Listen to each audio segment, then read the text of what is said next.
Okay, students will learn about 8051 microcontroller. In 8051 microcontroller, you will see what are the basics here. First topic is what is inside the computer, very simple topic. Next, we'll see internal organization of computers. Next, we'll see internal block diagram and difference between microprocessor and microcontroller. So before going to this, you have to know what are the important terminologies that are used. You might have come across these words, the storage capacity. You might have learned this bit. Bit is the thing which has, bit represents 0 and 1. Okay, 0 represents 1 voltage and 1 represents 1 more voltage. In analog, see in nature everything is analog. Since our computers are understanding digital, we have to convert it into digital.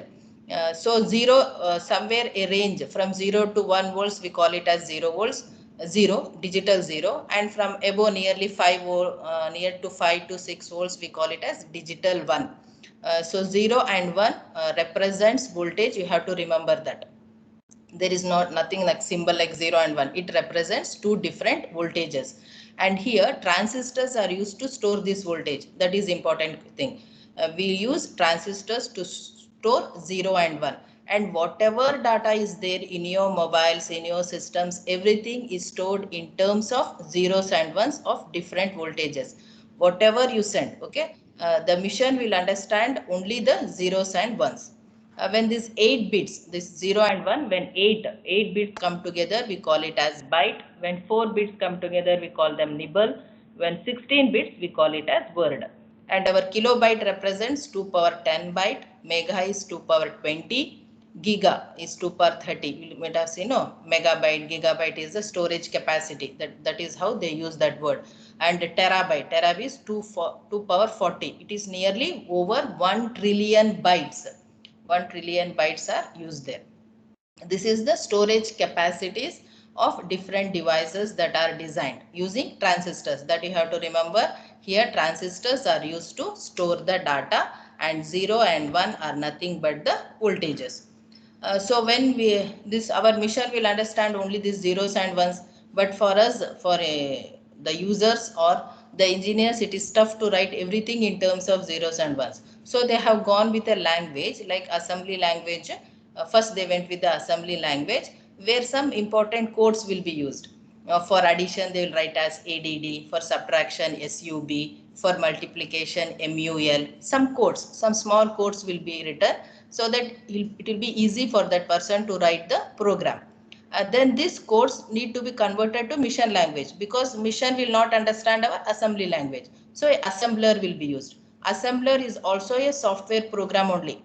Okay, a program will be written where this assembly language will be converted to machine language. That is one thing. Next, since the human beings or the engineers were not comfortable with assembly language, they went on with this high level language.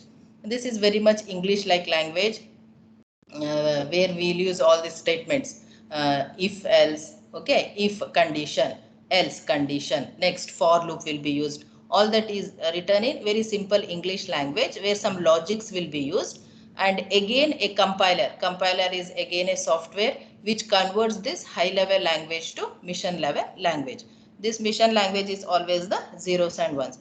So in 8051, 8051 both, it uses the assembly language and high level language also.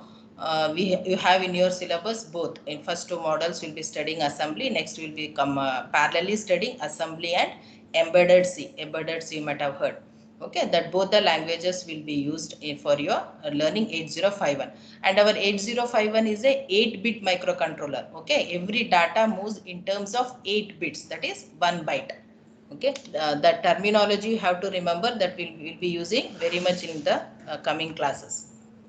So first, as I have told, we'll go with the inside the computer. What we have, very simple. We have CPU, central processing unit. We have two address bus and data bus, and we have memory and the peripherals. Memory, we have two memories here, RAM and ROM. RAM is random access memory, and ROM is read only memory. Random access memory is volatile. Volatile means the data is lost when the computer is turned off. And ROM is non-volatile. That means information is permanently stored and it is not lost when the power is off. Other peripherals like monitor, printer and all. These are the some things or some important parts inside the computer. Next we'll see what is inside the or how the organization is done in inside a computer. Okay, so we have a read write signal. Okay, maximum what we can do, what are the operations is, we either we read from the device or we'll write into the device. That will be the maximum thing. So that should it should not disturb one. There should be a uniqueness in it. When we are reading, we can't write to it. When we are writing, we can't read from it. So we require to be controlled. So we go with a control bus. Then we have a data bus. Then we have this address bus. Address bus represents the different addresses of the devices.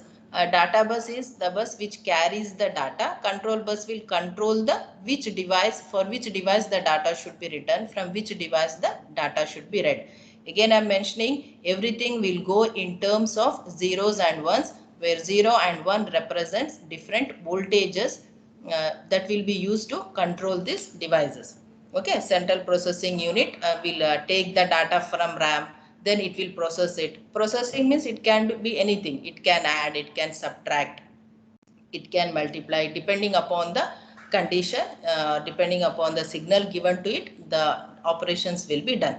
So we have seen this internal organization of a computer. Next we'll see what is there inside the CPU. What is there in this CPU? Central processing unit inside what we have. So important thing is we have ALU. AL is arithmetic logic unit. Arithmetic represents all the arithmetic operations like addition, subtraction and multiplication. And logic unit is nothing but or our and, which you are studying in your digital, and or not, XOR, all that logical operations will be done here. Based on this operation, some flags will be set. So to inform us that this operation is completed. So we have nearly 8-bit flags in your 8051. In detail, we'll be studying that. All these flags will be set. Then this program counter will tell where the program has started, where it has ended. We have to increase this program counter or decrease whenever we run a program. There is a stack. Okay, about stack we'll learn here. Then we have instruction registers. We have so many registers. We have nearly banks are there, registers are there, where the data will be stored and it will be used for other operations, for arithmetic and logical operations. So all these blocks are inside the CPU, in central processing unit. What we have, that is been shown here. All this put together we call it as CPU. That is central processing unit. Next important thing is the difference between the microprocessor and microcontroller. See here, processor, microprocessor also there was there. Now they have removed it from the syllabus. In microprocessor, it is a general processor system. We have a CPU. We have all these external devices outside. In microcontroller, we have put all this RAM, ROM all inside a single chip. Okay, there is a processor. With that only we have RAM, ROM. Here, RAM and ROM are outside the chip. They all represent differently. Externally, we have to make contact with this. Here, it is everything in a single chip. So, a microprocessor embedded with a memory, we call it as a microcontroller. And since it is in a single chip, this will be very fast. The communication between the processor and different memory will happen, or it will go at a greater speed. Here the speed will be less. And since it is in microprocessor, since it has many operational codes for moving data from external memory to the CPU. Here memory is external, here memory is internal. That is important. Okay. So whenever you write the difference, you have to put these figures and show it. It has 1 or 2 types of bit handling instructions. In microcontroller where we have, there are many bit handling instructions. So some 2-3 differences are there that I will share with you in the notes. So this is the difference between the microprocessor and microcontroller. Very important important topic this. They compulsory they will be asking this. Okay, next simply we'll see some of the embedded products using microcontrollers. So where these microcontrollers are used. Maximum it is used in all the small projects which they do in all these robots and all, it is used very much.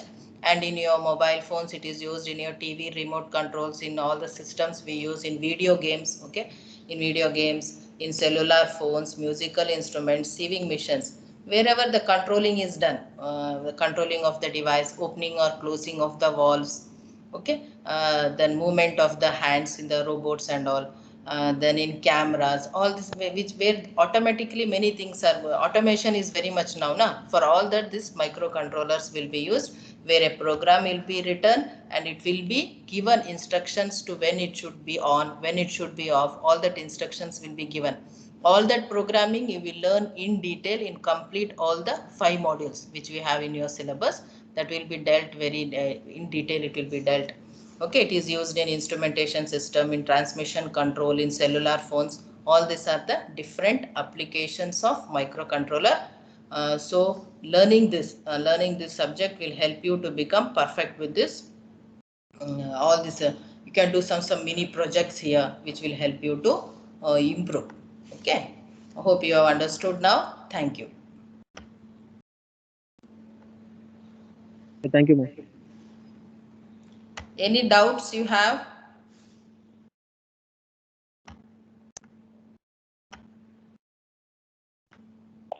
No, ma'am.